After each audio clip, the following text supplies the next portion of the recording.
Pangit o maganda, lahat ng nangyayari merong dahilan. Nice day ngayong araw, tatuan pa din. Idikit na natin itong design na gustong ipatato ni Sir. At gamit pa rin natin ang stencil transfer gel ng Crazy Tattoo Product. At i-ready naman natin ang mga kailangan natin gamitin sa pagtatato. At syempre, kasama pa rin natin ang produkto ng Crazy Tattoo Supply. At umpisa na natin ang tatuan. Ito palang design na gustong ipatato ni Sir. Everything's happen for a reason. Legit na katotohanan kung anong nangyayari sa atin ay merong dahilan. At ang buhay natin ay up and down. At ang kasabihan nga ng iba, parang gulong lang ang buhay. Minsan nasa baba.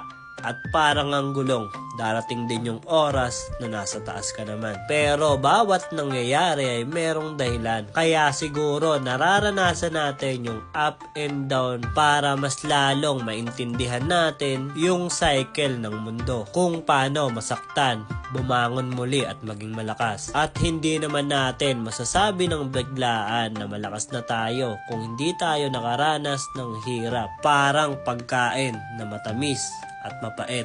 Hindi mo malalasahan yung tamis kung wala kang pait na natikman. At parang ingredients siguro na binigay sa atin ni God kung ano yung mga bagay na nangyayari sa atin. Kung positibo o negatibo yung nangyayari, tayo yung magtitimpla nun at kung paano natin siya ititik para sa sarili natin. Lahat ng tao ay may kanya-kanyang misyon at bawat pag-abante ay may kaakibat na level. At bawat level, gaya sa laro, pahirap ng pahirap ang pwedeng mangyari. Pero habang pahirap ng pahirap, pagaling ka naman ng pagaling habang tumataas yung level mo. Kaya may dahilan talaga kung bakit nagiging mahirap yung sitwasyon mo. Dahil may rason at may dahilan ng lahat. Para mas lalo kang lumakas, gumaling. At para mas maintindihan kung bakit nangyayari ang lahat ng yon. Pero ano ba talaga ang nakapaloob sa meaning na to? Kung ano ba talagang nangyayari sa atin, meron ba talagang dahilan? At ang sabi nga ng karamihan,